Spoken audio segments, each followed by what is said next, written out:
Hello? You can't see anything. Oh no. Hi. I usually just kind of say hi to you guys until I see somebody in the chat acknowledge me. I don't know how long it takes before you can see me. It's not starting. Cassie, I'm here. Why is everyone saying they can't see me? Hi. Hi there. Okay. Nanner said hi. Hi. Hey guys, I feel like it's been forever since we've been here. Let me see if I can adjust this mic without it falling. It's like this boom arm, it's not it doesn't help. And I can't find a better one online. Hello guys. Hi. Maybe it feels like it's been a long time because this past week has felt like a month for me. I thank you. I'm going to talk about my dress in a little bit. Let me make sure that I open up my outline here because I have two amazing producers and they are helping me by outlining my BAPs so that I have some sort of structure and can try to stay on track. That doesn't mean that my thoughts will, but I hope that the audio sounds good. I hope that I'm close enough to the mic and that all that's good. I'm gonna have to hire a boom mic person to just stand over me. That's funny. Okay, so just as I always say, welcome to basically a podcast. I need to find some sort of intro. Like I was saying that in my last video, like I need to find an intro to my videos, but I really need an intro for the podcast. Welcome to basically a podcast. This is a public live event where I have a conversation with my audience, packed with tangents and disjointed thoughts. And really, the only thing that differentiates me from a podcast is a lack of headphones and maybe a certain production quality, but we'll get there. So just a couple of things too.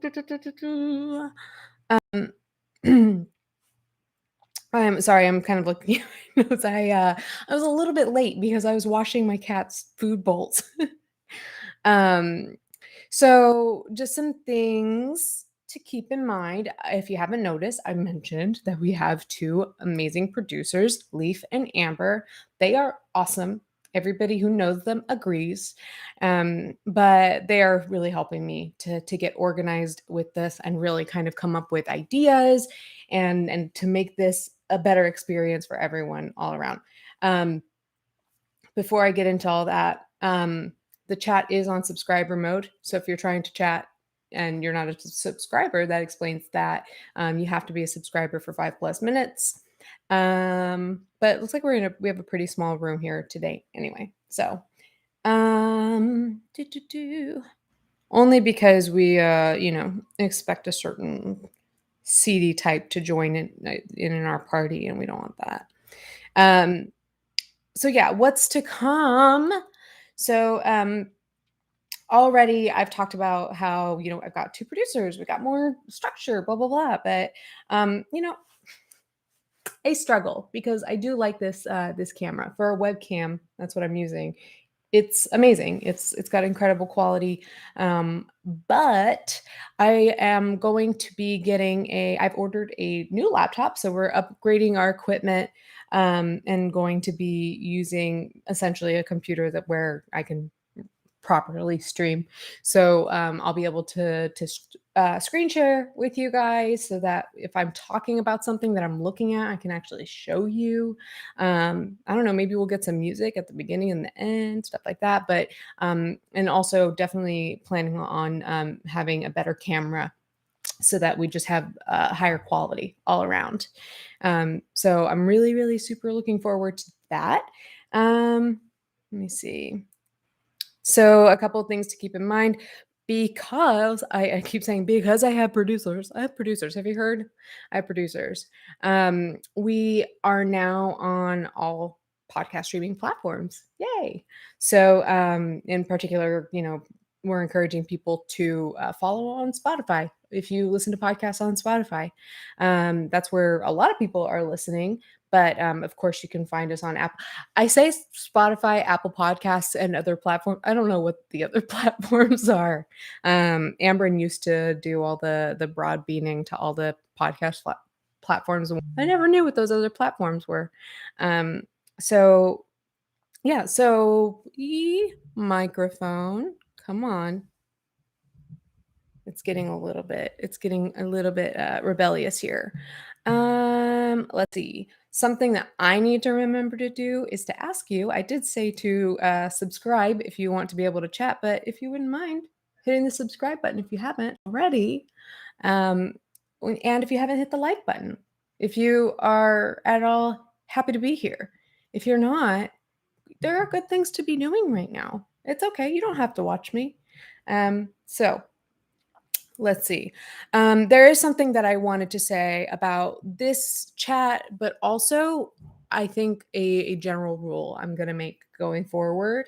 Um, I we are in our live chats, and yes, this is me getting my big sister like serious mode voice, which is really like I'm not griping at most of you, but we're trying to have a good time here. Come on, Mike, seriously? Mike disagrees. But we're trying to have a good time here, even if the subject matter is like heavy or frustrating or what have you. We're all just trying to kind of get along. And that's not to say that we can't have differing opinions. We very much encourage that on this channel to have differing opinions. But if you're not going to be respectful, if you're going to be provocative about that, or just kind of gripe in the chat and then mask it as a dissenting opinion, my moderators are keeping an eye on the chat, and I would say my ask, yeah, I'm going to call it a firm ask. My firm ask is that you keep it light, that you keep it friendly with each other, at the very most keep it respectful. If you've got a gripe that you want to share, if you've got a frustration with me that you want to share, you're welcome to, but please take that to the comments.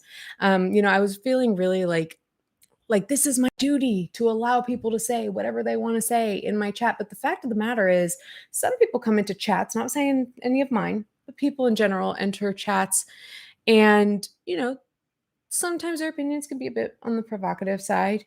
And when I say provocative, I mean they're legitimately provoking other people to argue with them, whether that be me or my audience. And that can really deter the people who are here in good faith and just, like I said, just trying to have a good time.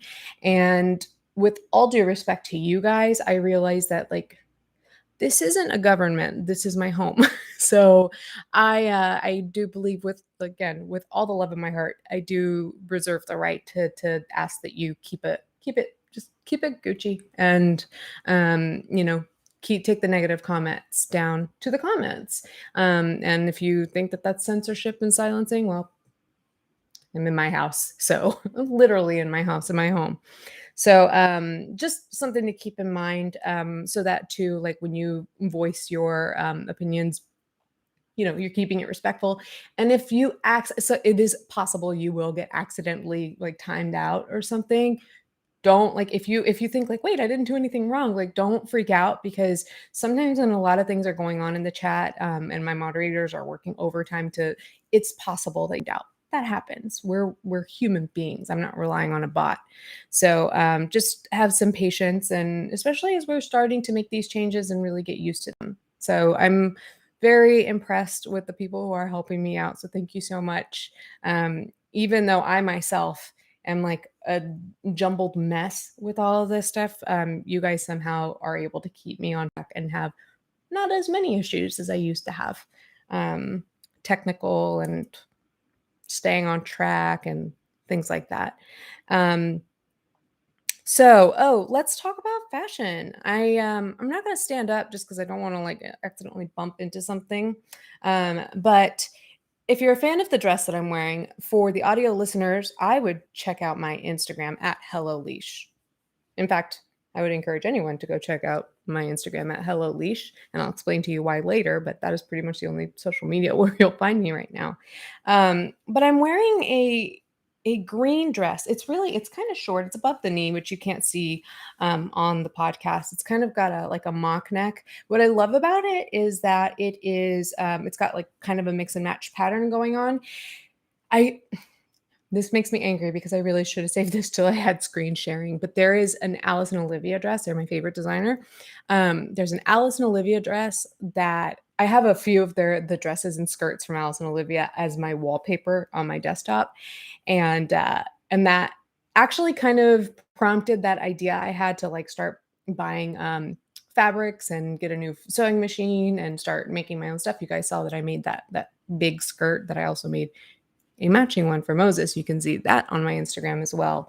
Um, but it was very much similar, except for the sleeves were also a different fabric. Now I realize, but it had these like poofy sleeves, and then it also had these like bands here and there that I really like. That I don't know what kind of style of art would this be considered or design? Rococo? I don't know. But it's fun. We got mixed patterns, and while I think that I'm going to be adding just about every dress that I wear, it's going to be mostly dresses on BAP because I love wearing dresses. I love finding cool dresses. And this gives me a reason to find really, really unique and interesting dresses. So, that said, please find me on Depop. That's DEPOP.com. I have nothing listed right now, but I will be working on listing outfits from the past BAPs, so you can buy them there. I will do my best with each of these to tell you where I got these, so that you can go and buy them in your own size or whatever. But there will almost always be one that has been worn once and washed with care for you to buy if anybody wants to grab that off of my Depop. So this one you can look in the description. I think it's a store called Toplula. If you're getting those Facebook or Instagram advertisements for like the cotton dresses and stuff like that, and they're like really cute, it came from there. So, and then I decided to go with a mod look with the makeup. So I have like a nude lip and a big bun. So I always tell myself when I do a smoky eye that I'm not going to do winged liner, and then I can't resist. So check me out on YouTube if you're just listening, or just, like I said, find me on Instagram. So that's our fashion update. Let me see. My producers wanted to let me know that there's a quick content warning, that in general we are going to be discussing things that are disgusting. Yes, that is what I meant. Discussing things that involve a good bit of misogyny. They say general toxicity, which I think was probably accurate, and R word. So I imagine that's probably a mental health slur. So there's that. Just keep in mind that, this subject matter isn't like the most fun, which, we don't always talk about. Most of the time, we're not talking about like fun stuff, but we try to not mental health. I love this system that we have. Okay, R word as in SA. I love this system. Guys, if you're trying to come up with a chat, like a cheats, it's easy. Thank you guys. So what's funny is that in the last BAP we talked about like our salty segment, what is on my nerves right now. And I will say nothing right now. Just kind of like an interaction at CVS that was frustrating because like people don't understand math sometimes. But that said, I think the reason I am not as salty as usual, if you didn't know, is because I deleted Twitter off of my phone. And oh my God, was it so much easier to stay away than I thought it would be? And oh my God, is my anxiety so much better? In general, ability to kind of separate myself from the deep trenches and hooks of the internet, that's alleviated so much. And I'm just feeling so much better interacting with people that I like. And like, I might get more into this a little bit later. Yeah, because we're going to talk about Twitter. But for anybody who is considering doing something similar or the same, a message for you guys, but also from me to you, I really think that like my time and attention are the people who are good for me and those who love me and those who support me. So I need to do my best to pull away from giving attention to those who don't deserve it. And so that's me saying, here, this is for you, but also, something to consider is where you're expending your energy. And if it's on the people that deserve, I don't know if are we gonna talk about that more, guys? Since you can just like clearly just throw me a message in the chat in a cell. It's the coolest thing, I swear. Technology. I'm old. Hashtag water gang. So let me see. Do you know what I did? I sent myself an article and I don't know where it is. Hopefully I sent it to the BAP folks. I think I did.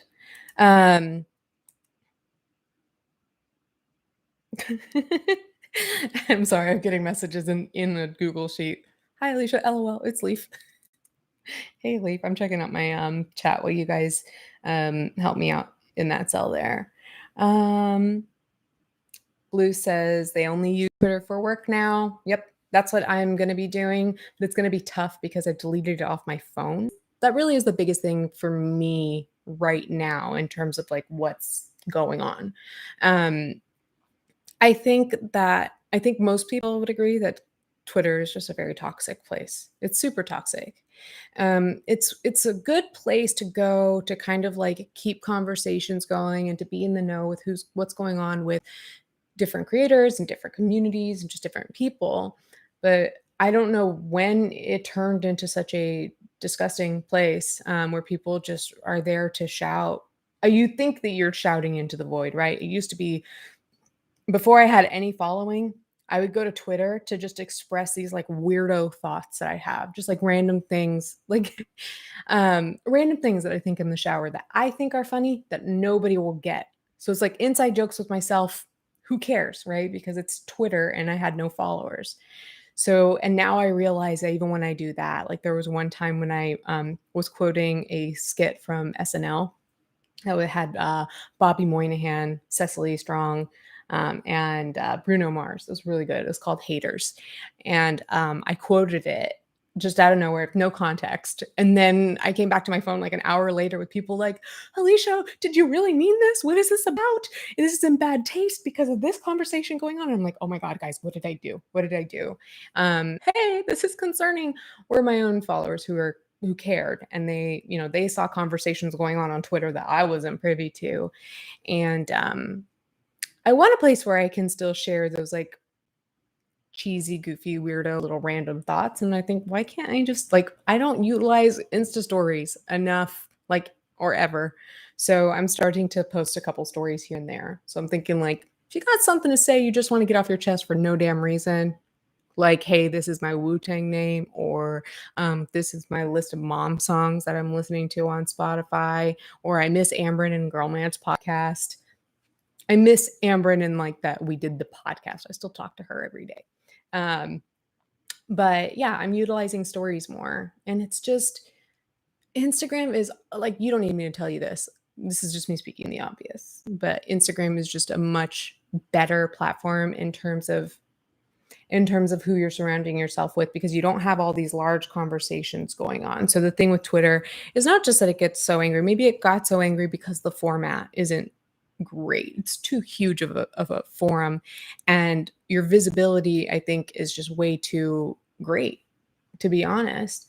I don't think our thoughts are meant to be heard by that many people all at once, because the people who are going to amplify your thoughts are the people who love you and the people who hate you. And of course, like the people who agree with you and the people who don't. But, that invites so much negativity, and then that gets shared, and then that gets shared. And then people just say the most horrible things there. And they say horrible things on Instagram too sometimes. But I think that was becoming a problem, is because like I said, I was just kind of like inviting too many people into my quote unquote house that didn't deserve my time and energy. And the other thing too that I noted is that there's always something going on, thing to look at on Instagram, and like Facebook, you kind of eventually get bored of like, your small circle from your hometown every now and then. But with Twitter, the conversation is constantly going rapid fire. We know people, we know of people, I should say, that spend all day, just all day, not doing anything. No job, no social interactions, no family time, no sleep sometimes, just on Twitter, just interacting on Twitter. And I think that when you're plugged into that at all, at least if you're like me, then there can be a compulsion to check what's going on. And if I'm not, then there's this like FOMO. So if it's on my phone, like if you're anything like me where you have those like compulsions and it's really difficult to resist that temptation, you're gonna check it. And so I thought that I mentioned on Twitter. Yeah, I mentioned on Twitter that I had watched Def Noodles, in one of his newer videos where he's rebranded and he's really just like banned from Twitter. He doesn't know exactly why, but he said that he's just a lot happier now without it. And somebody pointed out, yeah, but he doesn't really have a choice, does he? Well, no, he doesn't, but that doesn't mean he can't be better off without it. And so I remember that day being like a particularly difficult day to be on Twitter and then hearing how happy he is being off Twitter. And I was like, damn, I wish I could get myself banned, but I know that I'm not going to do anything that warrants that. So, um, because again, like I have the compulsion to check. So even if I delete the app, I wonder, like, seriously, these loud vehicles. Um, Even if I delete the app, am I still going to want to check? Thankfully, the answer to that question this time around is no, I don't care to check. I think the conversation was getting so overwhelming and they were going so fast that you step away for long enough, then you're like, oh, you know what? Too much to even try to catch up on anyway. If I tried to catch up on my notifications, I wouldn't be able to. I wouldn't be able to as fast as they're happening. So, shout out to my mom because and to Jake and to my stepdad and to my uncle who lives with my mom because it was I deleted it and spent time with Jake. And then the next morning I got up and I drove to meet my mom for lunch. And really and then I came back and spent the rest of my weekend with Jake. So really like unplugging from Twitter and spending time with the people that I love really I mean, it's going to sound really obvious to a lot of you, but it's really grounding. It's really grounding and it really helps, especially for people like me. And if you struggle with anxiety, please give it a go because for me, that was a really big struggle I've been dealing with here lately is my anxiety levels being high. So I thought I need to take this into my own hands, my anxiety in particular. I need to take this into my own hands because I can't just keep taking medications and there's not enough to really help me get through everything that I get through. So I decided to like look at my life and where I could trim the fat a little bit and was happy to trim that. So we might talk a little bit more about Twitter. I haven't checked emails or anything just yet. Um, yeah. So, okay. So, just in case to clarify, there is I see. When we say R word, it's for SA, and R slur for the ableist slur. Duh. I shouldn't. Ugh, I shouldn't have said that in that moment. Sorry. Oh my gosh. I'm still learning, obviously. But yeah, I see that all the time, and it makes sense to me. And then I'm reading it, and I'm just like, R word. Which one? Like, I feel like there are so many words. But yeah, it's share Alice and Olivia. Is that what somebody said? Share it in IG stories. Word rococo because using the word rococo because it's fun. That's a good idea. So maybe I'll share that photo with you guys in IG stories after this. Jake, get off the internet. Jake, get off the internet if you're home. So sorry if there are lag issues. I was experiencing some of that before I started this. So I hope that we're still doing okay relatively. Um, I turned off, you know what? I turned off everything except for my own I didn't put my own into airplane mode and turn off Wi-Fi. You can blame me for that. Um, so yeah, let me see. Jake is pretty good about turning his Wi-Fi off during this. So I think I might need to check for super chats because I saw a couple of them come through. Yay, we do have a couple. Our friend Show with No Name says, I feel bad for Tanner, Fox, and company. They're the ones who are going to get all the flack about that podcast. I don't know who that is. I'm not familiar with who that is. Maybe if I have time and I think of it, I can check them out. Um, that podcast, which podcast? I'm interested. Gigi says, I love you, beautiful. I love you too. Thank you. Thank you for calling me that. My goodness. Rachel, Team Dill Pickle, formerly a cucumber, a proud ex cucumber, says, act like a dick, you get the kick. I love you, Nug and Wrenches. I love you too, and I'm sure all the wrenches love our wrenches do love you, Rachel. Rachel comes up with some real bangers and doesn't get credit for them. Melissa, so I love you, Rachel. Taylor, also known as Just a Journalist, a channel you should check out, says social media breaks are healthy. We always love and support you. You're great and you make us all smile. I hope you know you're loved. Hugs, heart, heart. Thank you so much, Taylor. Podcast is No Fooks or something. Gabby was just on. It's on Twitter, so we missed it. That's what one of my team members helped me with. Interesting. I am only a little cued into what goes on Twitter. And one thing too, I will note that one thing that's very difficult about being off Twitter is that you, especially as a content creator or a public figure, you hear these little rumblings like, oh, so and so said this about you, and so said that about you, and you're like, oh, well, that's not fucking true.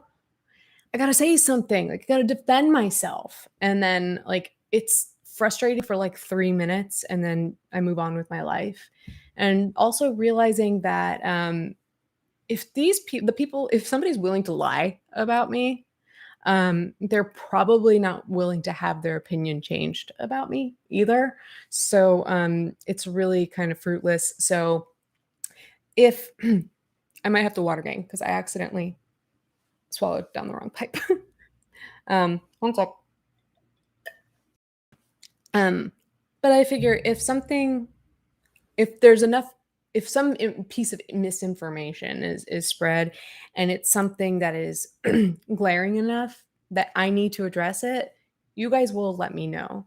So that's what I'm trying to tell myself is that, and a lot of you guys have been really sweet in reminding me that, your followers, your supporters know who you really are.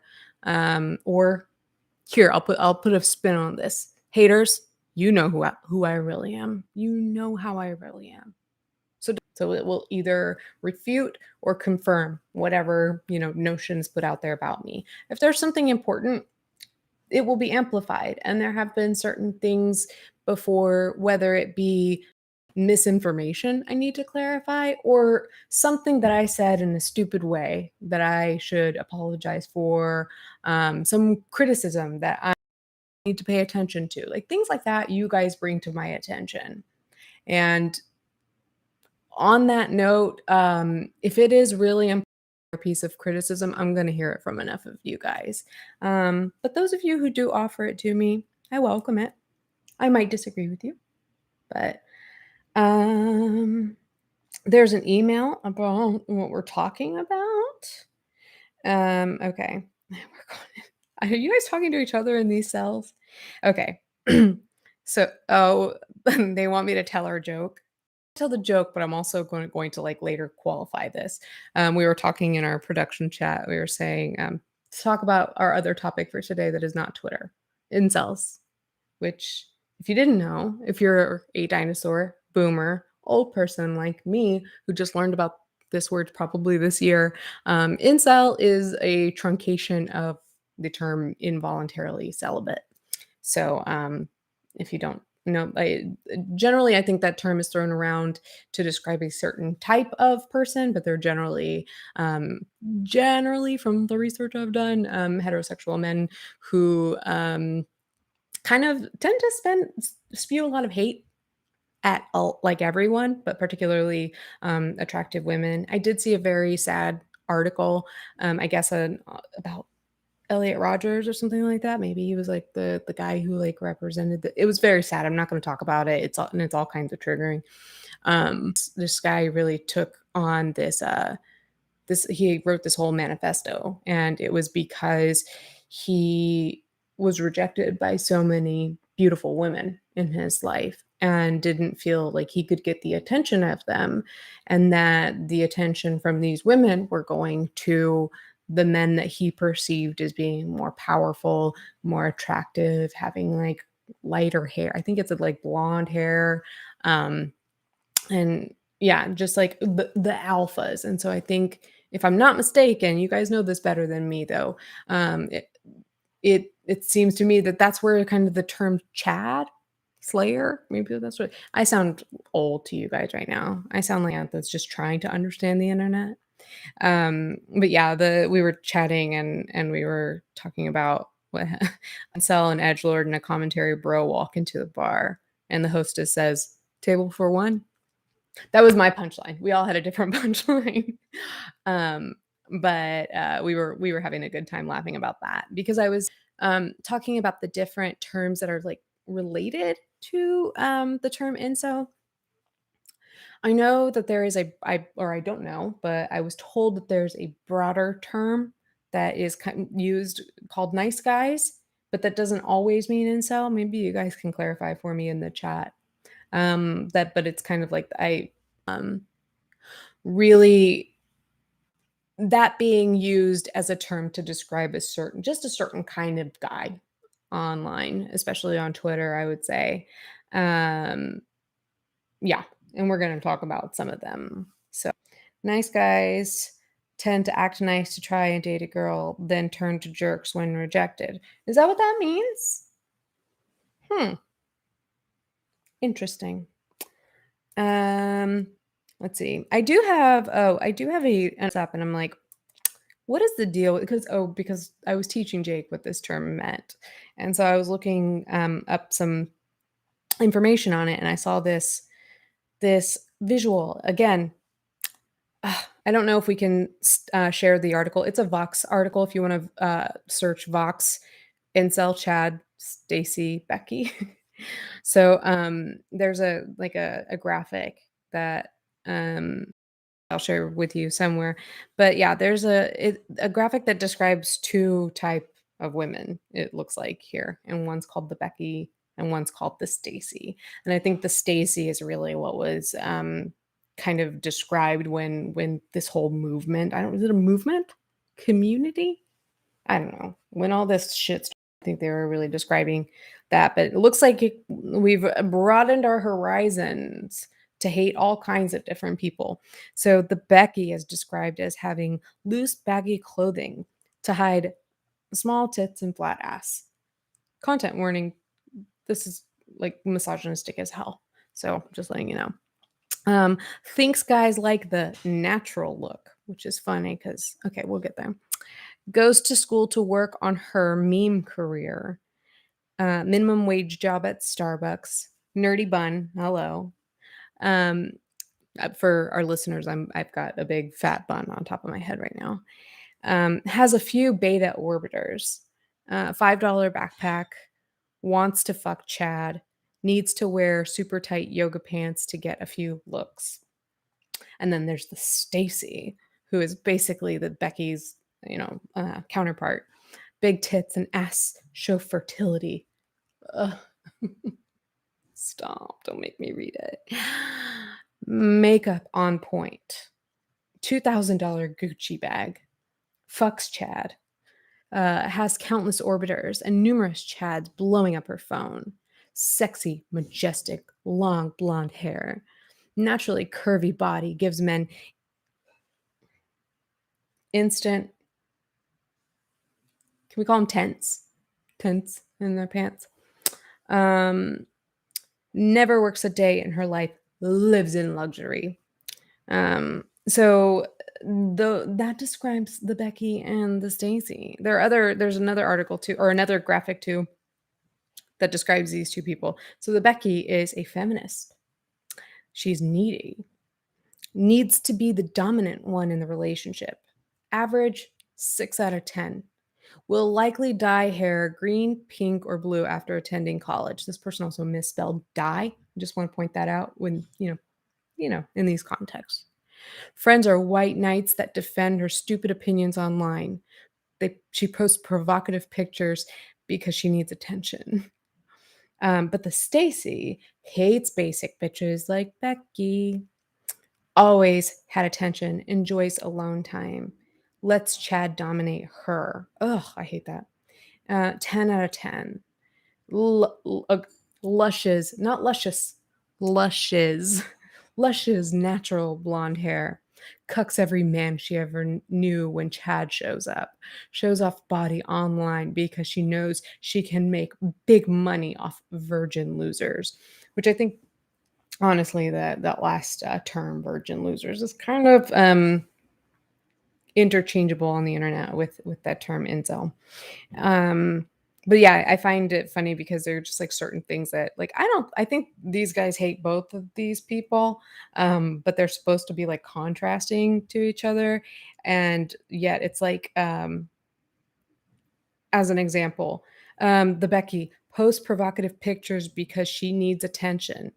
Stacy shows off body online because she knows she can make big money off of virgin losers. Can that be interchangeable? Why is it given a certain connotation when it's one person, a different connotation when it's someone else? Graphic for the Chad. Maybe you guys can tell me what the Chad is. Or I don't want to read the whole article here, but maybe just the first part here, just kind of give you guys a better definition because I tried to define this on my own when maybe I shouldn't have.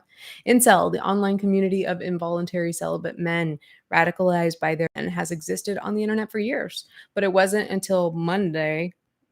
This article was written in 2018. Somebody told me this started around 2018 when a man drove a van down the street and unalived 10 people, that many people knew of its existence. So if I'm not mistaken, that might be the same person that I mentioned. Yeah, so an organized militant group united by political or religious beliefs. It's really kind of like people who identify with a certain grievance around women's ability to choose their own partners, it says here, which I like that they put it that way. And an explainer on the movement from our sister site, Vox. I am on Vox. um, Somebody quoted an expert International Center for Counterterrorism in The Hague. It says, misogyny isn't new and ideological misogyny isn't new. Having a distinct movement that is primarily defined by misogyny is fairly novel. Yeah, the idea that it's a movement just kind of like blows my mind, right? And is there anybody else who's also like, is this a movement, a community, or is it just an insult? I don't. I know that it is used. Um, it is definitely used to insult people, and I think oftentimes the term is used pretty liberally to describe what another term that we're using here, which is edge lord, and I know also associated with the term future insurrectionists, which I do think is more. Sorry, guys, I'm trying to log. I don't know which email you want me to log into, um, but you know, I don't. How do I put this? How do you define an edge lord? I was talking to the producers earlier about this, like, is it because these are people who are uh, marked by having quote unquote an edgy sense of humor, or kind of these somewhat right leaning, sometimes edgy commentary, though I want to make it clear, I am not here to shame anyone for their political affiliation. If you want me to, sorry, I'm not gonna. But there are certain concepts that I think are associated with that party that doesn't necessarily represent all people there. So, you know what I'm saying. Please don't make me say anymore, guys. I don't even remember the password for email. So if there's there's a tab where I can read emails. There are emails. Oh, you guys have written a lot about these people. So let's see what you guys have to say. Um, Let's see. This is from another Wally creation on the topic of incels. They say that incels show the lengths and delusions people will go to avoid self awareness and addressing their own flaws and becoming better, and therefore more desirable. Uh, and therefore more desirable human being. It's easier to blame society for their problems. Yes, yes, yes, yes. Um, this is from Anonymous, talking about a real life incel. And this is where we give the content warning for the R word. And this is a censored version. All of these are kind of just like truncated in synopses of these emails. But in this email, this person talks about, let's see, the boy that this person dated in high school identified. Oh, these people are identifying? Ooh, I mean, I guess if it's a movement, identified as an incel since they wouldn't sleep with him. He used his frustration as an excuse for multiple instances of attempted R word. Oh, God. This anonymous user broke off the relationship when the incel called her a bitch. I don't know if that's a vacuum cleaner or broke off the relationship when the incel called her a bitch to his fellow incel friends and said that this anonymous person owed him sex. Incels are trash, is the point. Um, and then they also added a nice comment at the end that says, I love your content. Thank you for all you do. To you anonymous viewer, thank you so much for that, for sharing for your sharing your story too, because it's important to bring awareness to this, but that's sad. It's sad. None of us like to hear that. That person is trash. Madison wrote in on the topic of nice guys. Um, Madison's thoughts on nice guys from a 21-year-old female who has been traumatized. Guys who are truly nice don't need to announce it. It's evident from their actions. Most who claim to be nice are often, in fact, not.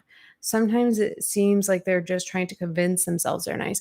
Good point. I mean, we say that about a lot of people in general, right? I'm semi-quoting a semi-famous tweet in this community, but good people don't need to convince you that they're good. Honest people don't need to convince you they're honest. Nice guys don't need to convince you they're nice. Nice people show it. So yeah, that's an interesting concept. It's like, so this is a whole new world for me. Which is why I wanted to talk about it, because like you guys, like I said, know more about this than I do. But yeah, this concept that these people are identifying as nice guys, especially when surely like some guys who identify as nice guys just are, for sure. There are some of them. But from what I've seen out of this community, this movement, incels, anything but nice. So maybe if you are genuinely a nice guy, you should get as far away from those types of people as possible. Semi-attractive woman, if that's who you're trying to get the attention of or who you hate, all the same, right? Let's see. Amber, who is a patron, somebody said, that's so funny. I was gonna say, oh, is there another comment on that last email? But one of the producers said not to quote you know who, but beep the fucking beep. I'm so nice. I think all of our minds went to the same place. But Amber, not producer Amber, but another patron, has wrote on the topic of incels in Minecraft, and said there was a gaming server full of predatory Minecrafters and young girls. They were DM'd by a guy wanting to get to know her. She asked his age, which is 19, before she could say her own. He sent an unsolicited picture of his you know what. When she informed him that she was 16, he pushed for a girlfriend-boyfriend relationship, and if not a quote unquote sexual friendship, devolved into the guy spamming with loads of misogynistic insults. And this is thank you, Amber. I am so sorry that happened. This is the stuff that really just kind of like makes a lot of us like flush with anger. Um, and there's another story that she included that, but the moral is the story is that the men in this Minecraft server suck. But yeah, I think that most of us that come familiar with this term really kind of, especially those of us who are targeted by these kinds of guys, really know that experience of having somebody come on to you, and then when you reject them, particularly like when you reject somebody softly, like gently or respectfully, and then like, how do I put this? Y'all know. Y'all know. You go out to a bar. Let me not talk about you. I've been out dancing with my friends at a bar, and I would have guys come up to me occasionally, not like, oh, all the time, and we're always trying, no, but occasionally you get a guy come up and ask like to dance or whatever, and I never ever wanted a guy dancing with me. I was dancing with my friend Christina, nobody else. But occasionally, a lot of times you'd say like, no, thank you. And they walk away. I did have one guy after I said no, thank you, got behind me and like grabbed me. And I like in those moments, oh my God, I told Jake I brown out into a certain kind of a rage that where my abilities are boundless. Um, but and same goes for when I get these incel responses. I've heard the whole like, "Hey, baby, you want to dance or something like that?" And then when I say no, thank you, um, occasionally I would get some sort of response like, "Well, you aren't that hot anyway." Oh, who cares? I didn't want to dance with you anyway. It's like, well, then why'd you fucking ask me? So it's so transparently a really bad way of coping with rejection sensitivity or whatever it is that's going on with those people in those moments. But yeah, I think that the moment that we get asked out, just people in general, and then the other person says, and then gently say no thank you, and the other person was just like, whatever, I never wanted you anyway, whatever, you're just blah blah blah. Like, I think immediately we all think, like, if you know the term incel, oh, there's an incel. And that's kind of from what I've gathered from these articles that I've read, the vibe, the what creates an incel is really rejection. I feel like is really at the heart of it, right? Um, let's see. Guys, if you need to time out somebody, feel free. So Eggy/Juice said, basically on incel and commentary, and this is where we're going to start to see these two subjects kind of combine, which, like, hey, I timeout. I mentioned to you guys that I'm going to be way more active on Instagram, and I'll probably be asking questions there. But also, like in Instagram stories, but also I am going to be more active in the my YouTube community tab. So I did put a poll there. Do we want to talk about incels or the toxicity of Twitter? And it was like way too neck and neck. So I decided let's talk about both. And there is an area, obviously, where these two topics overlap. So let's see what they had to say. Cis male commentary channels virtue signal and criticize people from the safety of their own channels, but contradict themselves on other platforms. Cough, Twitter, cough, by to refusing to apologize. I think maybe is what's in the word. Apologize to affected communities or acting like buffoons when criticized. Yeah, and of course that doesn't refer to all cis male commentary channels. There are plenty of commentators out there who are Very, very, very decent people who I would not, refer to as this term. But we do see a movement of these kinds of men on Twitter, on YouTube, who behave in a certain way, and these guys think they're winning. They're so not. They're so not. If you're being associated with this word, you're not winning. It is, I'm so sorry. I don't if this is inappropriate, but this term innately implies that you are losing in some way. So, yeah, agreed. Um, um, duh, duh, duh, duh, duh. Yeah. So, Liz on YouTube said to bring up Repzion. Actually, I was wondering if somebody could share with me what the tweet was. So, um, what I saw go down in screenshots, of course, when people share these things, um, really just like shortly after, like right after I left Twitter over the weekend, I saw, you guys may be privy to this, a tweet by Keemstar. Just to let you guys know ahead of time, I don't remember what Repzion's response was. So if anybody can send it to me, that'd be awesome. But I remember first hashtag water gang, because it's freaking Keemstar. Should I take a super chat break? You guys tell me. Because I feel like this is going to be a whole thing. Yeah, let's put a pin in that and see if there have been any super chats. There have been a couple. So Alice LeFay says involuntary cell was a term started by a woman who wanted to have a conversation around it, but it was misappropriated. Interesting. The origin. In fact, I think I looked up origin when I was searching it and didn't find that. So thank you for that. Brandy Rose says about to have dinner with the fam, but had to say hi. Can't wait to catch the replay. I've had a really rough few weeks mentally, and Leash always makes me feel better. Love you, girl. I love you too, Brandy Rose. Thank you for that. Yeah, and hopefully, I don't know. I really hope that some of the things that I've done and tips that I've given, I sounded really southern there for a second, that I've given, um, can help somebody. Like, hey, if you're thinking of quitting Twitter, do it today. Hashtag water gang. Everybody's going to take a sip of water in honor of you quitting Twitter today, if you've been considering it.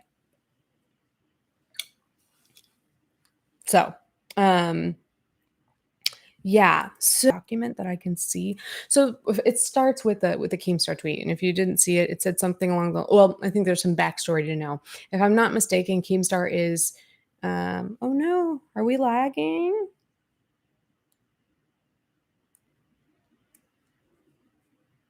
Oh, I'm giving it a moment. If you can see me, hear me, please just give it a moment. I'm chatting and I'm going to chat with somebody really quick to see if everything's okay, because I don't see my screen is black. Page is unresponsive.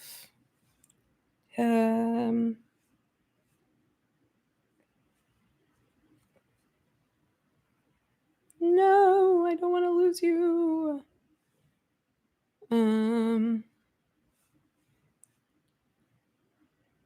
Can you see me? Oh, you can see me. Okay, can you hear me?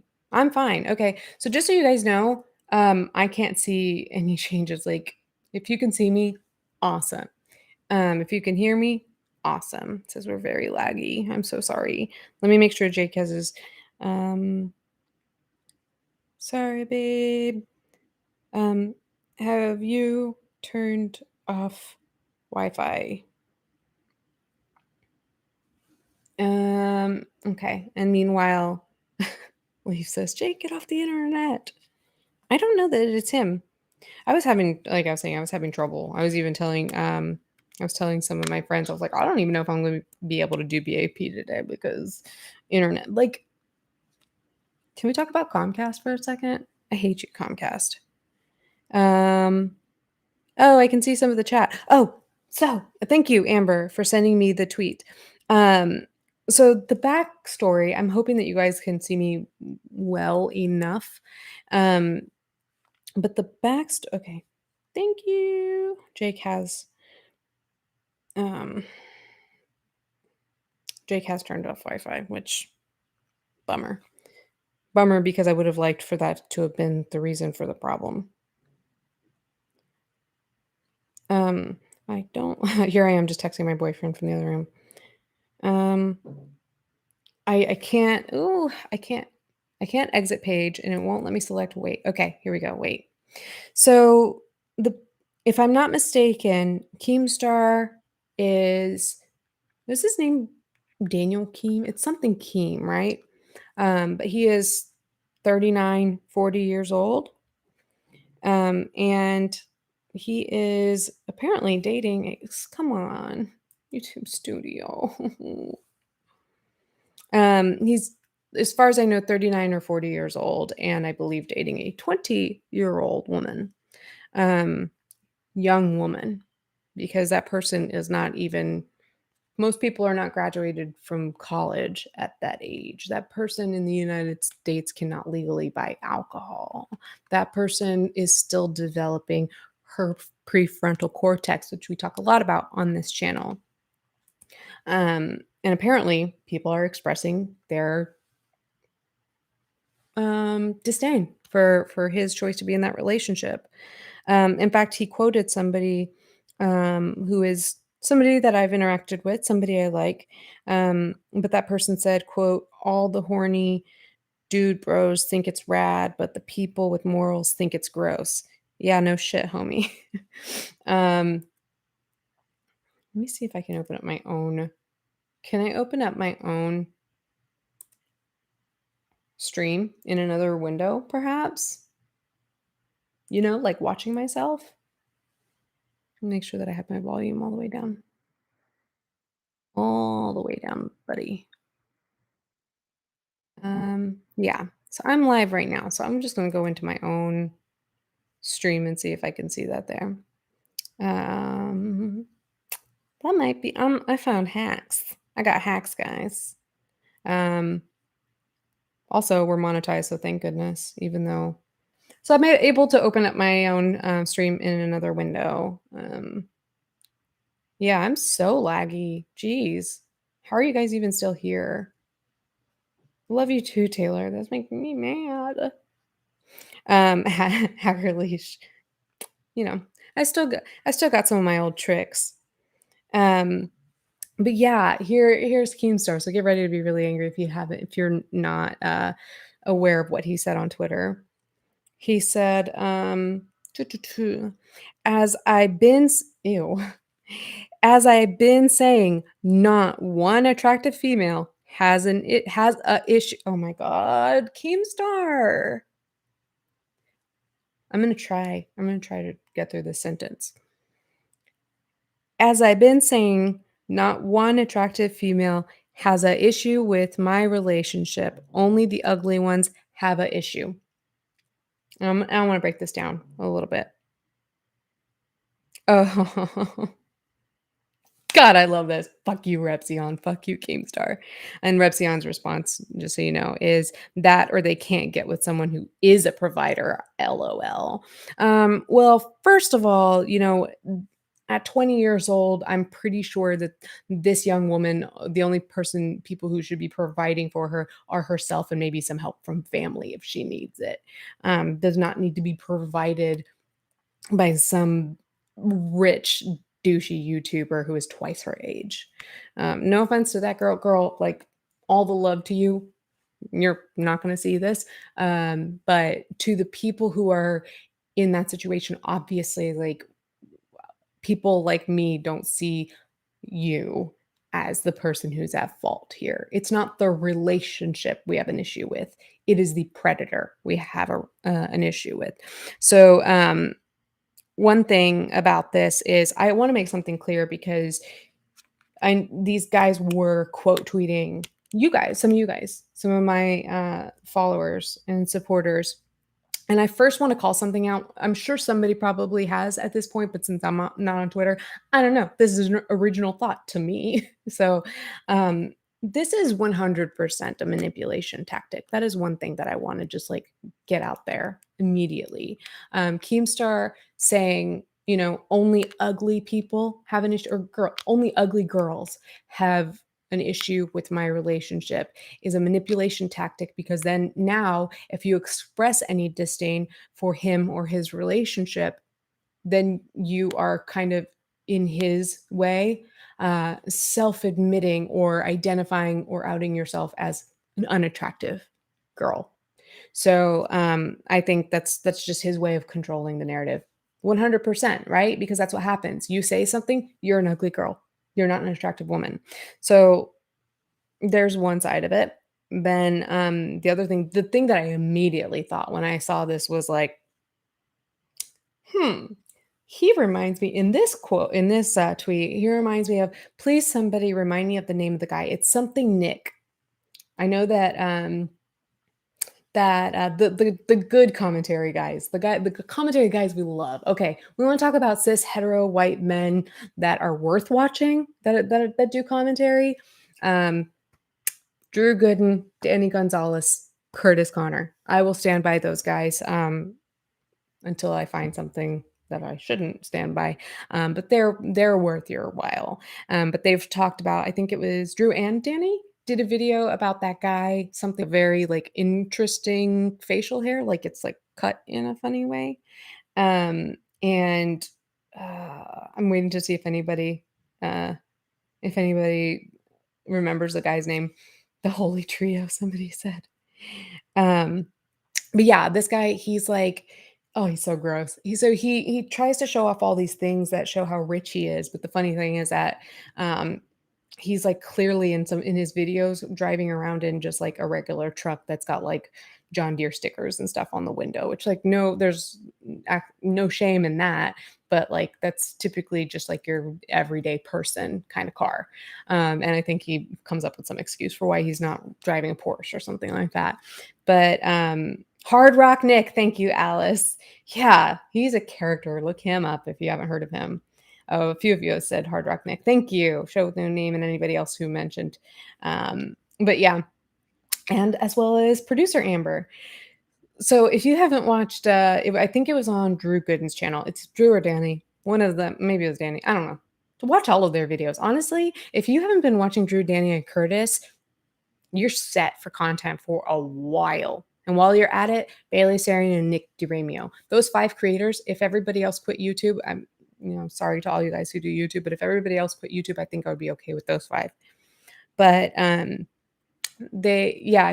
makes these videos where he like shows off, but he's really not showing off much. Like he's like, I think he lives in Vegas or he's in Vegas and shows off this like hotel room that's clearly like in a like an airport hotel. And again, no shame, but airport hotels are typically less expensive than like hotels in proper cities. And so he's like showing his room, but he's like showing the view from the room, and the view's not great. He's like, you can see the airport from here. It's like, we don't want to see the airport. And show us your room. And he doesn't really show the room. And he was like, I can't show you the rest due to time. And then he says like something like he's gonna go like get his dick sucked or something like that. But the point is that core incel vibes, but like incel that thinks he's an alpha slayer. I guess these are terms that they're using. I think it's all bullshit. The alpha beta thing is bullshit.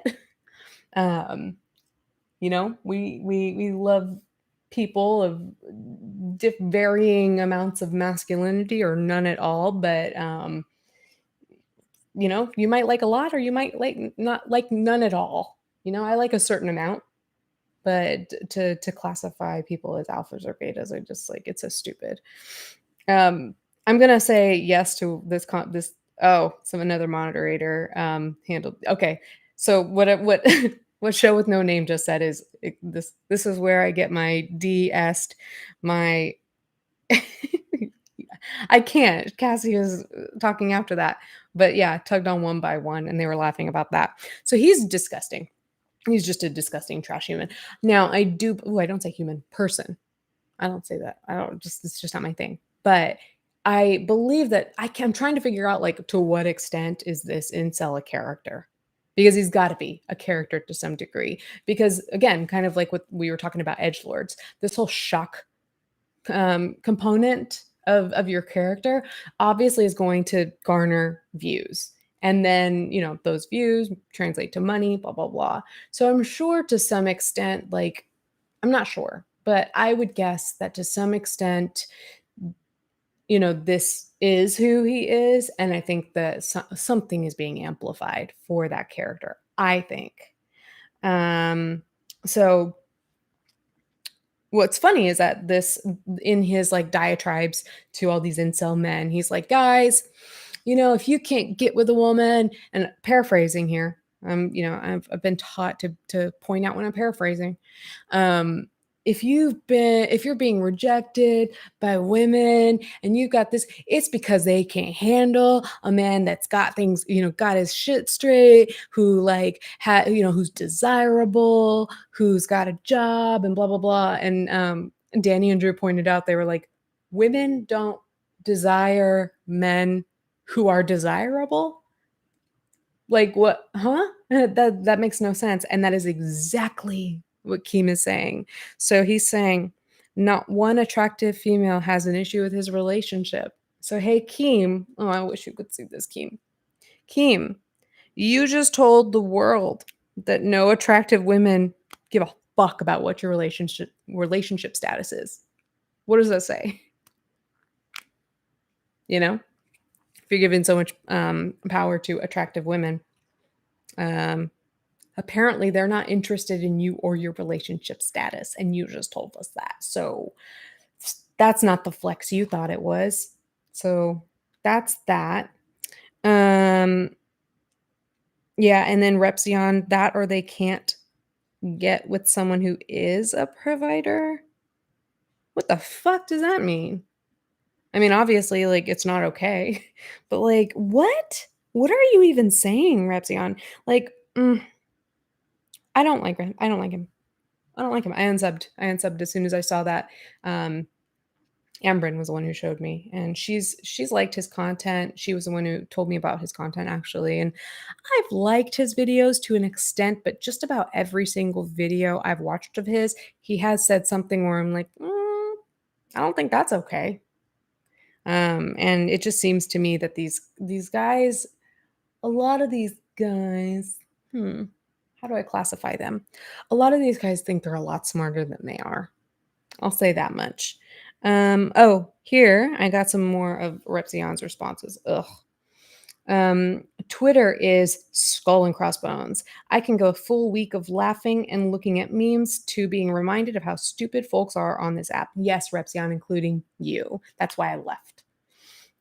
Also, seeing the tweets today is one of the many reasons I never want my dating life, quote unquote, fully public. It makes social media so nastier. Value privacy, folks, always. Which, like, that's fine, I guess. That tweet is alone. That as a standalone tweet is fine, but in response to Keemstar, no, baby. Like, if you're dating a person who is age appropriate for you, then you don't need to commentate and relate this to your life. Daniel, like, why are you doing that? Hey, babe, I'll see you at trivia. I just saw a hand go under the door, and there's a post-it that I get to read once I get up from this. I love you. So his that was also nice to help bring my rage levels down to something palatable. Let me check my streaming window. Yeah, my streaming window is just done. It was just like, peace, guys, I'm out. But that's okay. I can watch myself lag on in a window just like you guys are. I'm so sorry. Repzion went on to say, I find it absolutely insane that a woman or a man gets shit on for having. Oh, I love you, Leaf. I got a message from Leaf. I love you, Alicia. I find it absolutely insane that a woman or man gets shit on for having consenting adult relationships because age gaps are apparently sinful according to Twitter. I don't get it.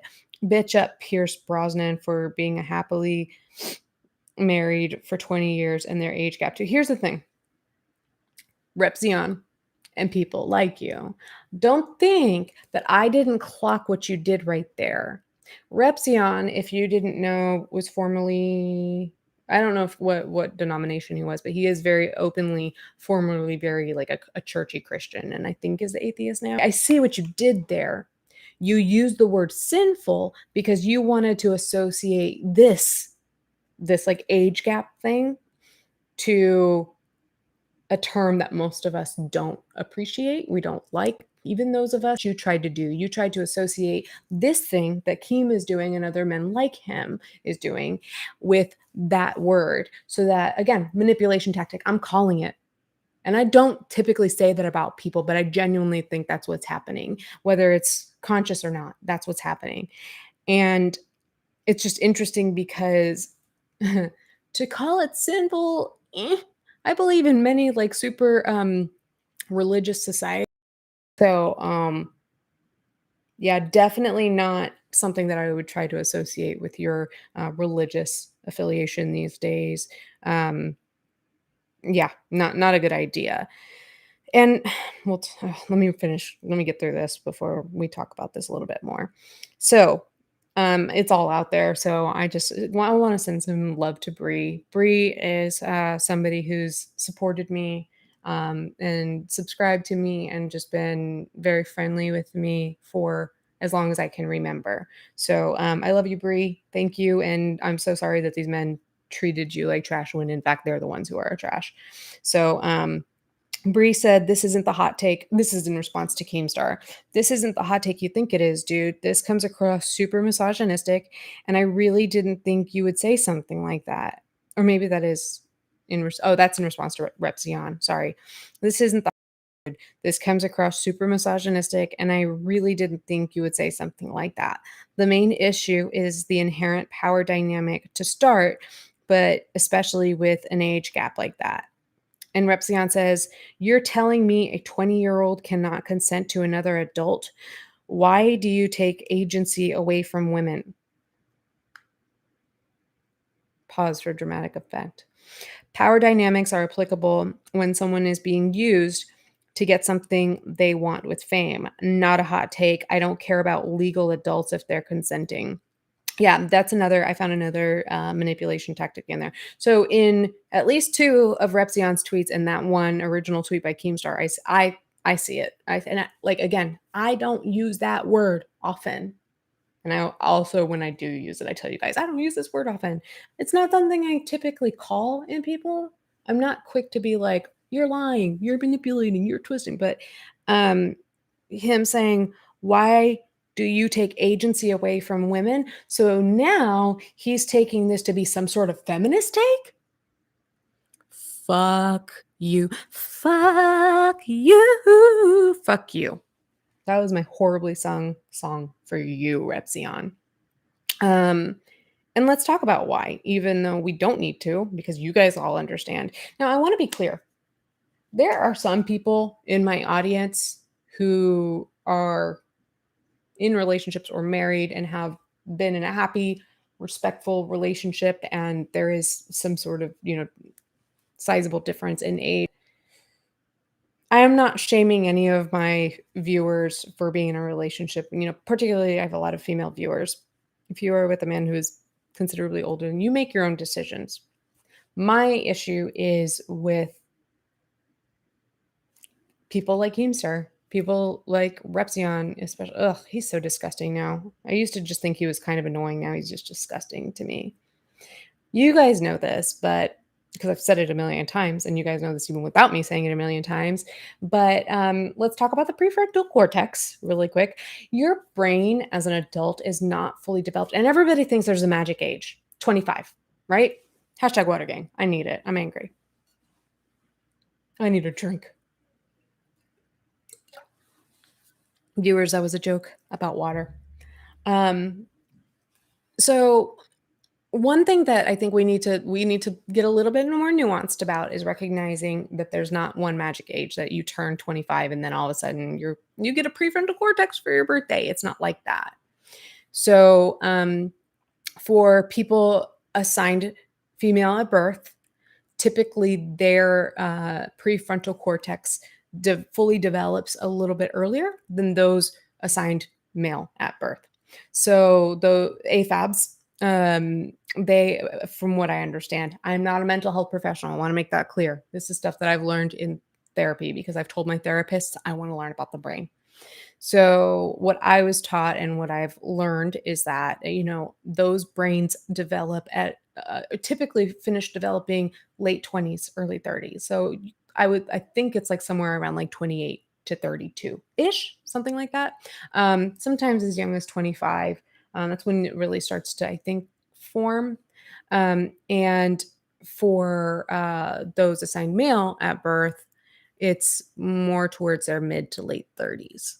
So, it might be a little bit earlier for assigned female birth. But fact of the matter is that people who are 20 years old still have a developing brain. And it's so super important to know things like that. And for those of you out there who are around that age, and think that this is some sort of slight at you, it is absolutely not. I need you to recognize that your brain is still developing. You know what that means? You're just going to get more awesome. So that's a good thing. That's something to celebrate. That's awesome. You're going to become even better than you already are. I've had people upset with me for pointing this out before, and even those that are upset or have been upset or don't like me or whatever for saying that, all I'm saying is that you're going to get better and better. But the fact of the matter is the brain isn't fully developed at that time. And the part of the brain that is developing is one that is responsible for like emotional regulation and decision making. And before that's developed, that's when you see a lot of really intense emotions. So, like in teenagers and people in their early 20s, you see lots of like intense excitement or intense anger or intense sadness, things like that. Like, and for those of us who are like old dinosaurs, like we remember being in college or whatever, and just like, you date a guy for a week and then he breaks up with you, and you just like can't, you're inconsolably like so dramatic and sad. I'm actually referring to my best friend at MIT, but things like that. So, it's a time in which, th obviously, that person and that mind is still malleable, and so, yeah, it's that mind is quite malleable, and that's the whole point of being in that developmental phase is really kind of getting to that point where you are developing that authority that, Repzion says we're taking away from women, or agency, same thing. um, they are developing that agency, but it's not developed yet, Daniel. So, just because they're a consenting adult, well, you know what? Like, we take issue with, if Keem were dating a 17-year-old, 16-year-old, we take issue with that, right? I'm pretty sure Daniel would. But, I have never mind. Um, but, in some states and in a neighboring country, at least one. Funny, I don't know the age of consent in my own family's country. But anyway, in Canada, I believe, or in parts of Canada and in certain states, the age of consent is 16. Brain science, at least not right now, considering brain science and development and just those really important things. So, yes, you can legally prey on somebody who is a consenting adult, technically, by our legal system saying that 18, you 18, how much can you legally do at age 18 that you should not be doing? That's also the reason that it's a bad idea to, like, obviously to use drugs, but um before this, like, mid to late 20s, can have a severe impact on your development. So, just because it's legal doesn't mean it's right. Daniel, Keem, is Keem's first name Daniel? Keem and Daniel. and men like you. Just because it's legal, it does not mean that it's okay. And I think that these tweets are just fucking cop outs because you are both commentary channels. And what do we do as commentary channels? We oftentimes talk about how behavior is bad, even if it's legal. So, yeah, what you're saying just makes no damn sense. So, I think those are, oh, is there another, oh gosh, there are more tweets. Oh man. Oh God. So somebody else said, didn't they meet at a fan meetup? That's so gross. And I know that I didn't look into the whole backstory about Jimmy Snow. Um, I know that he was in kind of some hot water about having some like sexual conversations with a fan. And I'm not saying that that Jimmy Snow is an incel or any of these, but these age gap predatory relationships, I think, also are only exacerbated when that person is your fan.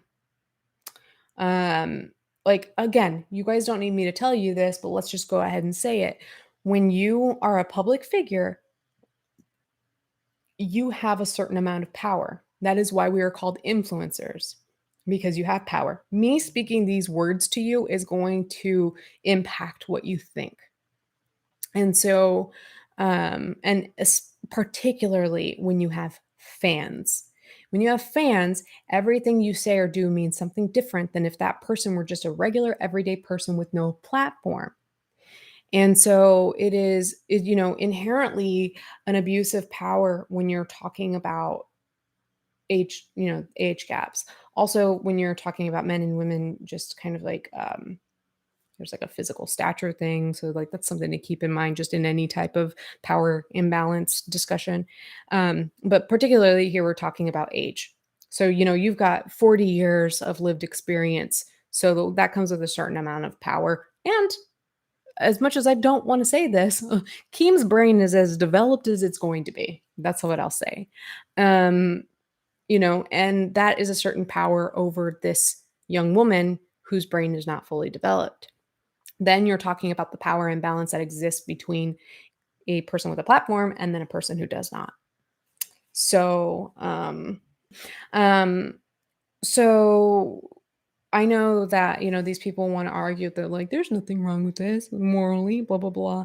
It's not even like moral. That's why I didn't like Daniel saying that. Oh, it's sinful on Twitter. Look at me. If I act edgy and I use big words once in a while, but use them wrong, maybe people will think I'm smart and listen to what I have to say. Yeah, Repzion, that's what I think of you. I don't think you're as smart as you think you are. And I also think that about Jimmy Snow. I think that these guys hide behind, what is it? Something like um, $5 words from a $1 dictionary or something like that. $10 words from a $5 dictionary, something like that. Um, but trying to use big words and speak with a certain tone that I just don't like it. I just don't like it. I know a lot of smart people, and the smartest of them just don't act like that. They don't talk like that, and they don't talk down to people the way that I have seen these people do. Like, oh, like you're going to say it's immoral to do this thing. It's not. It's just predatory, just from the perspective of brain science. And also from the perspective of what we know about power in having a platform. So it's not about like universal morality. It's about what we know. And so if you're going to be pretend to be this smart, you should know that, Daniel. You should already know that. Let me take a moment because I'm sure that I've like totally gone maybe not off script, but I haven't checked out my document. So let's look at see there if there are any super chats. There are a couple. So Lainey Miscellaneous says, just had a loss in the family. Oh, he was unalived and only 20. So I'm kind of quiet today, but wanted to send love to anyone who needs it. Hashtag Water Gang, you got me. Sending lots and lots and lots and lots of love to you, Lainey. That's so sad. I don't want to get too into it, Not for you, not for me, not for anyone. But I had even a moment this morning where, it's just not right. It's not right for people to be gone that soon. So water gang for that person. Out of respect, caring for that person, caring for ourselves, caring for each other. Show with no name says, y'all remember that clip of that female Twitch streamer saying nobody is too poor to give her money? Oh yeah, that's what Hard Rock Nick thinks women are like. Yeah, that girl just did not set a good example for Twitch streamers. And just, hey, guess what? Newsflash: a lot of people who have platforms should not. um, but yeah, I think unfortunately examples like that just give guys like that ammunition, because most people are not like that. That's why we got angry at that person and people like them. So, Alistair, hey, Alistair, says, hello, Alicia. Keemstar is an embarrassment to men. Thank you. Simply put, succinct, just as you always are, Alistair, and right on point. He is an embarrassment to the human race. Katie Louise says, guys that date with that age gap can't get any women their own age because they're too mature. Too immature. Keemstar said he's emotionally 25 Peter Pan syndrome. Maybe. Or maybe that's just some sort of cop out to make himself feel better about what he's doing.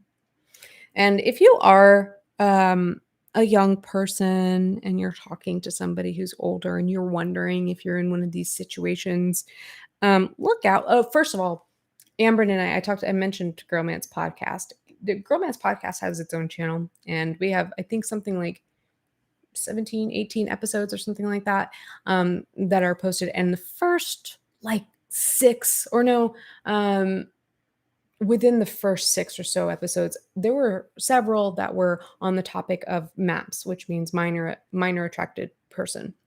And there's a whole movement around these people. But watch those. I think if you want to get some interesting conversation around whoever's put it right in that, if that's Leaf or Amber, it's so funny that you're writing this in this cell, because it's exactly what I'm about to say. One thing to look out for is, and I've noticed this because I checked somebody's Twitter, and I was just like, oh no, you're 20 years old. Somebody's Twitter I saw, somebody that I know of but don't know personally. They had a tweet that said that they're 20 years old, but their Tinder date said that they sound like a 25-year-old. And I thought, oh God, oh God, oh God, no, no, no, no, no, no, no. It's quite possible that this Tinder match is her age and just thinks, hey, you sound mature. But typically, that is, I think, something that oftentimes younger people will hear from these like predator types, is that you're so mature for your age. And that kind of helps. I know that a lot of people, at this point, if I'm going to be demonetized, I'm going to be demonetized. It's a grooming tactic, I believe, to convince people that emotionally they are older than their body is, and so they should be dating older. When really, just like this person said, Katie Louise said, good point. Usually when men are dating that young, it's because they are not often accepted by people their own age, because they can't, like, yeah, you emotionally, like, we know who Keemstar is. So in a sense, yeah, he is too immature to really kind of like match with a person who is of I'm going to say this, of a high caliber. Somebody who is, around his age, somebody who is also successful in their own right, somebody who is intelligent, somebody who is mature and fully developed. And I am not giving that, I'm not saying that that is in any way an excuse to date that young. It's just not. I think that means that you need to work on yourself, Keem. That's what that means. But just certain red flags. I know that a big one is talking about how mature you are, or the inverse of that being like, oh, emotionally I'm like a 25-year-old when really I'm 40 years old. So that's something to really keep an eye out for, and also like telling people that they look older than they do, and you can tell me I look younger than I do. That's fine. Nothing bad is going to come of that. But yeah, that's disgusting. Gross. I really like. I hate them now. I mean, I've always hated Keem, but Repzion, dude, I hate you now. Um, Amber was the one who said, "Ew." Also, if they say you seem so mature for your age, no, you don't. Run for the hills. And then she deleted it. But I got that out before she did. Danny Morgan says, as someone who is 20 and my own father is only a few years older than Keemstar, hearing about his relationship made me sick to my stomach. But I love your content and keep up the awesome work. Thank you. Thank you for the. It's okay, Amber. Thank you for such a big donation, and for the compliment, the heart, and your insight, because it really is helpful to hear from people who relate to the people that we're talking about. Um, it's pretty disparaging. Dude, it was legal for 13 and 14-year-olds to get married off to 50-year-old men.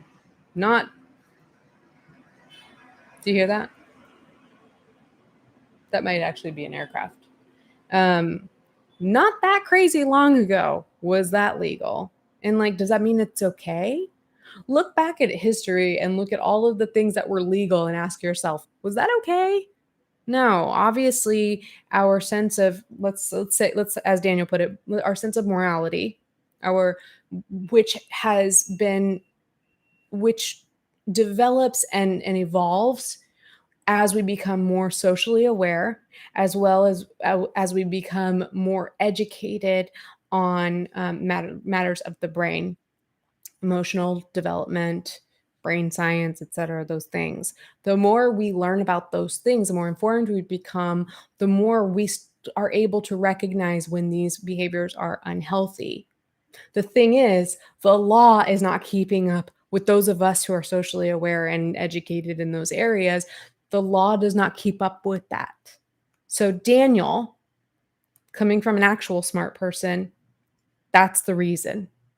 That's the reason that it's not just okay just because it's two consenting adults. Get out of here with that. Really? You really thought you did something with that, Repzion? Ew. Expected that from Keemstar, but didn't expect it from you. Also, I can't say that I'm too terribly surprised either. So, um, let's see. Do-do-do. Yeah, and somebody made a point that like isn't Keem somebody who's pointed out the behaviors of James Charles and the ways that James Charles at like 21 was talking to 16-year-old, 14-year-old. Oh, it's so disturbing. But I mean, it's these two situations are not related. Still predatory. You can still be a predator when you're dealing with adults. So let's see. Let me see if I've got anything else. Oh, I had a couple of emails to get to. Let me see. A few more emails. One from Leaf. But the topic is Twitter hell site. Twitter is a hell site. It's very reminiscent of 2012 to 2014 Tumblr culture. Just bad. I found that muting notifications was great to keep it out of mind, and creating lists separate from my main timeline also helped me look at fun stuff instead, everything. Yeah, I think definitely. And then there's a comment that says, wow, this person sounds so cool, which most definitely was not Leaf commenting on their own email. um, but yeah, I think kind of going back to the Twitter discussion, if you I wouldn't even say if you think you're having anxiety around it. Like if you are struggling with stress and anxiety, I would encourage people, like if you can, to put some restrictions on Twitter or give it a break, to see if it affects your mood at all. Because sometimes we don't even know what's affecting us.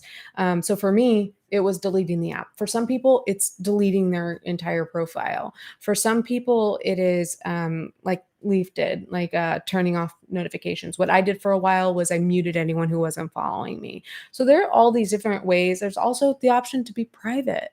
So I think that, if you don't want to go, balls to the wall and like delete the app or delete your profile, like try maybe these other restrictions that kind of like quiet the room down a little bit. I reminded myself of the gif of Ross, like, because it's so loud on Twitter, and it's just there's so much noise that you don't need to, you know, dirty your mind with. Like, ew. Also 2012 to 2014, I was not I had Tumblrs because that's how I created web pages at the time, like websites at the time. So I'd never really like got into the culture. I was on Smule sing karaoke, and I actually I like that's what I spent my 2012 to 2014 doing, and it was such a good time. It was such a good time, and I made friends there and everything. So I keep saying they need to give me a sponsorship, but I don't know. They might not be really thriving, but I still think it's a really cool app.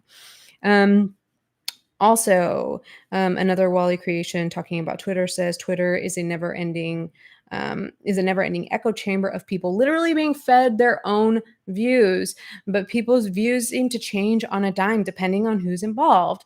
People can't say anything controversial or against the grain for fear of misinterpretation or cancellation. Twitter lacks nuance, critical thinking, and open minds. Yes, to that last part especially. No to these vehicles outside. Um, yeah, of course, we stand nuance on this channel as well as critical thinking. Really, I think critical thinking is at the heart of what we do here. Um, and it's good to have an open mind to an extent. My mind is not so open that I'm going to accept this relationship between Keem and this young woman, which means I must be an ugly girl. But not that I'm saying that you, Wally, are endorsing that, not at all. Um, but like, being open-minded to an extent is important. And then there are times when you need to know when you need to close your mind a little bit, or, discern where that line is. And it's difficult for some people. Um, but if you're trying to figure out where that line is, Twitter's not the place. Twitter's not going to help you. It's all black and white thinking there. And it's all black and white thinking. It's all enemies. Like you can any two people interacting on Twitter are either friends or enemies. There's a little bit of there's not much in between. So and kind of like what I was saying before about what I think people think of me, what if people have already made up their minds about me.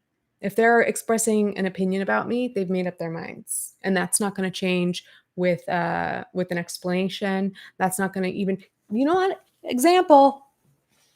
um I'm not going to say her name. There's a creator that I've been very critical of. In fact, um, like have hyper focused on my channel because I love how somebody worded it in an email. It's that person, the concept that a lot of us are fascinated by, not that person, the individual. I love that. But this person I've been very critical of over the past year and a half. And but at the same time, you guys know, and you guys probably most of you feel similarly, we are human beings. And so while we don't approve of some of their behavior, we do like way more concerned than ever. And I expressed that I wanted them to be well, that I hope they felt better. And there are people on Twitter who hate me, and they somehow weaponized those sentiments that I put out there, called me the C word over it, which by the way was one of the last straws. To deciding to leave Twitter. But yeah, like you express like, hey, the person that you live on Twitter for, I hope that they're well. I hope that they feel better. And like that comment cannot be taken with any like fuck respect, not even neutrality. So I might not be checking my phone for the rest of this. So just so you guys know, because I kind of like woo earlier. Um yeah, so like it's a prime example. Like there's nothing you can say on Twitter to convince people who don't like you that you're likable or that you're right or that you're even decent, even if you are those things. And unfortunately, like I said, everybody's either your friend or your enemy on Twitter. It's just so gross. I get the appeal. Like I said, it's the compulsion is there. It's bustling. There's always conversation. Um, Audie, our good friend Audie, on the topic of Twitter says Twitter empowers individuals and not necessarily in a good way. Since everything has been made extremely public, like likes, retweets, threads, topics, it's become difficult to keep communities small, leading to very public responses to every semi-viral tweet. This leads to Twitter disagreements and fights forming at hyperspeed. And with that character limit and relative anonymity, things are said quickly, boldly, and character limit also makes sure there's almost never nuance. That's a really good point. A lot of us in this community, the word I use is long-winded. We use a lot of words to really kind of like get kind of granular at times to really illustrate the nuance that we're trying to portray. And I can't do that on Twitter. I've said I'm leaving Twitter partially because I am not. It's not bringing the best out of me. And I'm sure that that has something to do with it. I want to be on platforms where I can show you guys who I am, who I want to be. And also, to Audie's point about, oh, I missed a line, without much regard to those on the receiving end or whoever might come across it. Oh, I thought I did. Sorry. Thanks, guys. Um, but yeah, I think audio in this email is also kind of talking to like how public these thoughts become. I think that we're not meant to be interacting with that many people at once. We're not, and it's a good idea, at least for me right now, to kind of like close off my social circle online a little bit more, and kind of focus, like I said, more on my subscribers, my supporters, my friends, or people who are not those things but are just decent people who want to have respectful discourse. Those are the people that I want to be engaging with online. And so, yeah, it's just a good point, and I love it. I'm gonna check to see if there are any more super chats. Doesn't look like it. Um, see if I'm missing anything. Um, oh yeah, I did wanna mention too, that because I always try to make it a point to be very transparent with you guys when it comes to my mental health. I let you guys know when I'm feeling this way, when I'm feeling that way. I've been feeling very anxious. And I'm working with my psychiatrist, and we talked about potential evaluations and diagnoses for things that if you know, you know. But it's not something I'm really all that ready to talk about openly because I don't have any answers yet. But she has encouraged me to do what I can. She did say, what I encourage my patients to do is to consider what would we do if medicine didn't exist. Obviously, I am a fan of medication for those of us who need it and when we need it. But I told her that the anxiety was getting so bad up to like last week. And I don't want to continue taking controlled substances, especially for the risk for me because I do have the addict gene, so I want to make sure that I'm keeping that in control, but then I'm still feeling anxious. So, I really worked over the past week on looking into really good herbal supplements and again, ways that I can change my life so that I'm not inviting that much anxiety, and I'm still exploring different ways. But as little as my psychiatrist knows about this online stuff that I do, the stuff you do outside of your full-time job is what she called it. She very much agreed with the idea that quitting Twitter is a good idea. Um, so let me see. I think those are all the chats and emails that you guys have sent me. Thank you for those. Thank you. Let me see. So this is where I'm going to close it out because I want to get to trivia. Jake went without me. That's why he left me a note under the door. Um, So a couple of things to keep in mind. I would so love your ideas for what we want to talk about next week. Especially, like if there are things going on that I'm not in the loop about anymore. Please feel free to email me. Remember that the new email address for the podcast is bap@helloleash.com. So easy to remember. Um, so send those. Also, as I kind of mentioned here and there throughout the podcast, follow me on Instagram at Hello Leash. I'm really easy to find on the internet. And also look out for more community tab posts. So expect more of me in those places.